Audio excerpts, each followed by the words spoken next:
여러분은 왜 열심히 살아야 한다고 생각하시나요? 이 질문을 하면 대부분의 사람들은 먼저 자기 삶을 떠올립니다. 조금 더 좋은 집에 살고 싶어서, 돈 걱정을 줄이고 싶어서, 하고 싶은 일을 더 자유롭게 하고 싶어서, 지금보다 조금 더 편안한 삶을 만들고 싶어서. 전부 맞는 말입니다. 그런데 오늘은 이 질문을 조금 다른 방향에서 생각해 보려고 해요. 열심히 살아야 하는 이유가 꼭 나 자신에게만 있는 건 아니라는 이야기입니다. 사실 많은 사람들이 잘 생각하지 않는 이유가 하나 있어요. 바로 내가 다음 세대에게 무엇을 남기고 있는가입니다. 여기서 말하는 다음 세대는 꼭 자녀만을 뜻하지는 않아요. 자녀일 수도 있고 후배일 수도 있고 내가 영향을 주는 사람들일 수도 있고 더 넓게 보면 나 이후의 사람들일 수도 있습니다. 우리는 보통 내 인생만 생각합니다. 나는 지금 어디에 살고 있나? 내 직업은 어떤가? 내 수입은 충분한가? 내 삶은 어느 정도 안정되어 있나? 지금 이 정도면 괜찮은가? 그런데 한 번 더 깊게 생각해보면 질문은 여기서 끝나지 않습니다.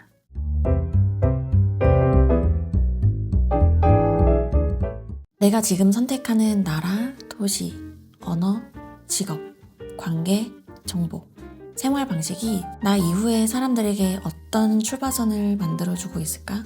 내 아이가 있다면 그 아이는 어떤 환경에서 자라게 될까? 어떤 사람들을 보며 크고 어떤 학교와 어떤 산업을 가까이에서 접하게 될까? 그리고 어떤 언어를 자연스럽게 접하게 될까? 세상을 바라보는 기준은 어디에서 만들어질까? 이건 생각보다 굉장히 중요한 문제예요. 왜냐하면 환경은 절대 중립적이지 않기 때문입니다. 우리는 자주 이렇게 말합니다. 아유, 어디서 살든 본인이 열심히 하면 되지. 좋은 환경이 꼭 전부는 아니잖아. 평범하게 사는 것도 나쁘지 않아. 맞습니다. 좋은 환경이 전부는 아닙니다. 그리고 평범한 삶이 잘못된 것도 아니에요. 하지만 여기서 중요한 건 그 삶이 정말 내가 충분히 생각하고 선택한 삶인지 아니면 그냥 받아들인 삶인지입니다. 많은 사람들이 착각하는 게 있어요. 환경을 이야기하면 꼭 허영이나 과시처럼 받아들입니다.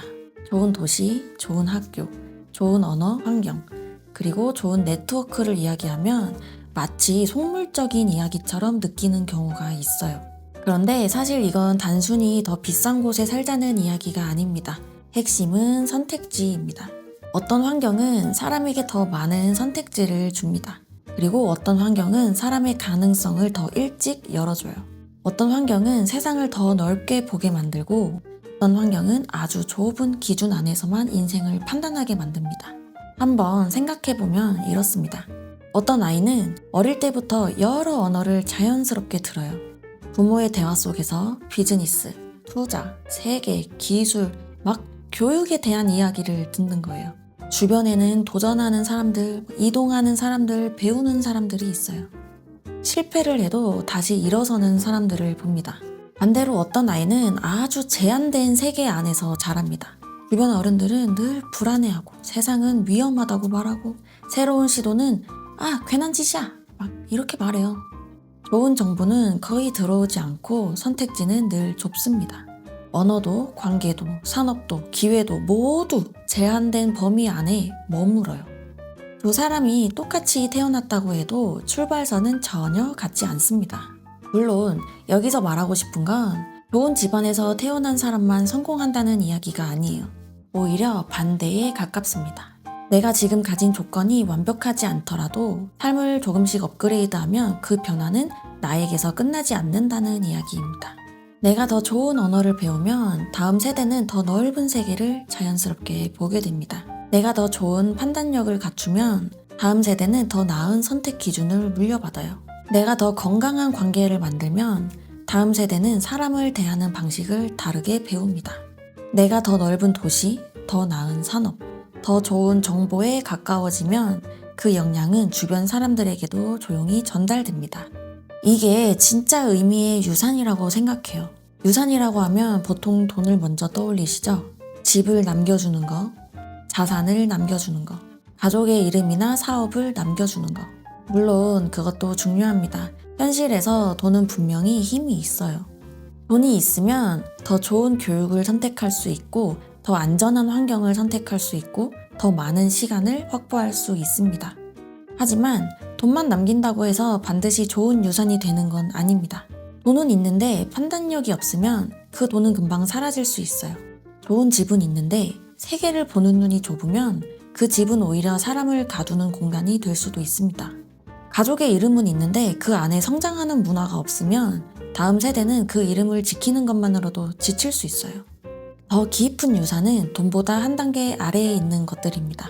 좋은 판단력, 좋은 언어 능력, 좋은 교육관, 좋은 생활 습관, 좋은 관계를 고르는 기준, 세상을 넓게 보는 감각, 위로 올라가도 된다는 용기, 낯선 세계에 들어가도 된다는 자신감. 이런 것들은 눈에 잘 보이지 않습니다. 하지만 굉장히 오래 갑니다.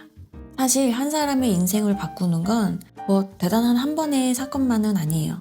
매일 보고 듣는 거, 매일 만나는 사람, 매일 사용하는 언어, 매일 소비하는 정보, 매일 반복하는 기준이 훨씬 더 깊게 사람을 만듭니다. 그래서 우리가 열심히 살아야 하는 이유도 조금 달라져요. 단순히 내가 더 많이 벌고 더 좋은 거 누리고 더 편하게 살기 위해서만은 아닙니다. 내가 만든 기준이 누군가의 기본값이 될 수 있기 때문이에요. 내가 당연하게 공부하면 누군가는 배움이 당연한 줄 압니다. 내가 당연하게 운동하면 누군가는 건강관리가 당연한 줄 알아요. 내가 당연하게 좋은 사람들과 어울리려 하면 누군가는 관계도 선택하고 관리하는 것이라는 걸 배웁니다. 내가 당연하게 더 큰 세계를 보려 하면 누군가는 자신의 세계도 넓어질 수 있다고 믿게 됩니다. 반대로 내가 오늘의 편안함만 선택하면 그 편안함도 물려질 수 있습니다. 편안함 자체가 나쁜 건 아니에요. 문제는 편안함이 삶의 유일한 기준이 될 때입니다. 이 정도면 됐지. 괜히 힘들게 왜 해. 우리 같은 사람이 뭘 더해. 그런 건 원래 다른 사람들이 하는 거야. 이런 말들이 계속 반복되면 사람은 실제 능력보다 훨씬 좁은 곳에 스스로를 가두게 됩니다. 그리고 더 조심해야 할 건 그 제한이 다음 세대에게는 너무 자연스러운 공기가 될 수 있다는 거예요. 본인은 그냥 현실적이라고 생각했는데 아이는 그걸 세계의 한계로 받아들일 수 있습니다. 본인은 그냥 안정적으로 산다고 생각했는데 누군가는 그 안에서 도전하는 감각을 이룰 수 있어요. 그래서 저는 열심히 산다는 말을 조금 다르게 해석하고 싶습니다. 무조건 더 바쁘게 살자는 뜻이 아니고요. 잠을 줄이고 몸을 망치고 항상 자신을 몰아붙이자는 뜻도 아니에요. 열심히 산다는 건 내가 내 삶의 방향을 의식적으로 선택한다는 뜻에 가깝습니다. 내가 어디에 살 것인지, 어떤 언어를 배울 것인지, 어떤 사람을 가까이 할 것인지, 어떤 산업을 이해할 것인지, 어떤 기준을 내 삶의 기본값으로 만들 것인지, 그리고 어떤 정보를 매일 받아들일 것인지. 이런 선택들이 쌓이면 그것이 결국 나의 인생이 되고 동시에 내가 남기는 환경이 됩니다. 여기서 한 가지 질문을 해볼 수 있습니다.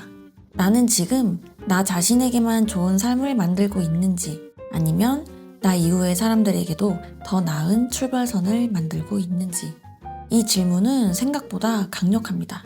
왜냐하면 이 질문을 하면 당장의 기분이나 편안함만으로는 선택하기 어려워지기 때문이에요.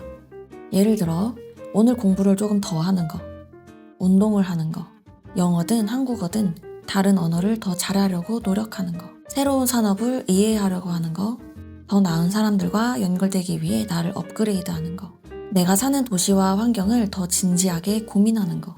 이 모든 게 당장 돈으로 바뀌지는 않을 수 있습니다. 하지만 장기적으로 보면 이런 것들이 한 사람의 선택지를 바꿉니다. 그리고 그 선택지가 바뀌면 인생의 방향도 달라집니다. 우리는 가끔 성공을 너무 개인적인 결과로만 봅니다. 내가 얼마를 벌었는지, 내가 어떤 집에 사는지, 내가 어떤 차를 타는지, 내가 얼마나 인정받는지. 그런데 조금 더 긴 시간축에서 보면 진짜 성공은 내가 누린 것만으로 끝나지 않습니다. 내가 존재했기 때문에 누군가의 삶이 조금 더 쉬워졌는가, 조금 더 자유로워졌는가, 조금 더 넓은 선택지를 갖게 되었는가, 조금 더 높은 기준을 자연스럽게 받아들이게 되었는가. 이게 중요합니다. 사실 우리는 모두 누군가가 만들어 놓은 출발선 위에 서 있습니다. 부모가 남긴 것일 수도 있고요. 사회가 만든 것일 수도 있고 시대가 준 기회일 수도 있습니다. 어떤 사람은 아주 좋은 출발선에서 시작하고 어떤 사람은 훨씬 더 힘든 위치에서 시작합니다. 그 차이는 분명히 존재합니다. 하지만 중요한 건 내가 어디서 시작했든 내 다음 사람에게는 조금 더 나은 출발선을 만들어 줄 수 있다는 겁니다. 처음부터 엄청난 자산을 남길 필요는 없습니다. 모든 문제를 해결한 사람이 될 필요도 없습니다. 다만 내가 조금 더 넓게 보고 조금 더 배우고 조금 더 나은 환경을 만들고 조금 더 좋은 기준을 쌓아가면 됩니다. 그것만으로도 다음 사람의 기분값은 달라질 수 있습니다. 그래서 왜 열심히 살아야 하는가? 라는 질문에 저는 이렇게 답하고 싶습니다. 나 하나 잘 살기 위해서만은 아니라고요. 내가 오늘 만드는 선택이 누군가에게는 내일의 출발선이 될 수 있기 때문입니다. 그러니까 오늘 하루를 돌아볼 때 이렇게 한 번만 물어보면 좋겠습니다. 나는 오늘 조금 더 나은 사람이 되었는지, 내가 만든 하루는 누군가에게 더 나은 가능성을 남겼는지. 진짜 성공은 내가 살아있는 동안 무엇을 누렸는가로만 결정되지 않습니다. 내가 있었기 때문에 무엇이 더 가능해졌는가. 그게 어쩌면 우리가 열심히 살아야 하는 가장 강한 이유일지도 모르겠습니다.